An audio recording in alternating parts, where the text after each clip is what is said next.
Hvis det ikke var trist nok, så går vi faktisk over en endnu mere sorgfuld udtryk. Jeg håber, I kan bære over med os, men det er det, vi har.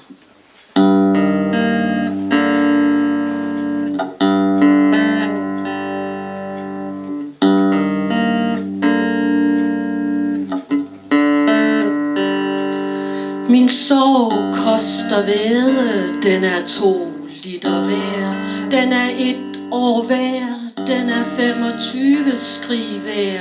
Den er væsketid og lyd, snart skilles de flydende former i parenteser af en forsvunden sang.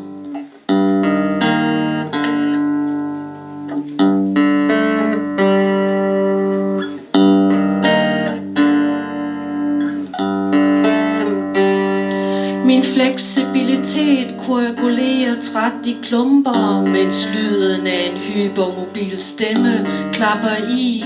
Den glammer gennem minutterne og akkompagneres af en indre modstand, der skvulper over og skaber søgang i øjet.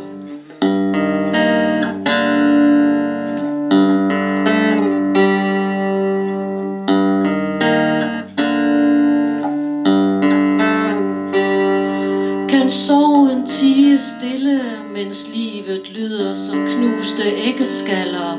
Eller vil den klø højlydt, selvom der kun er en knaselyd i dit indre?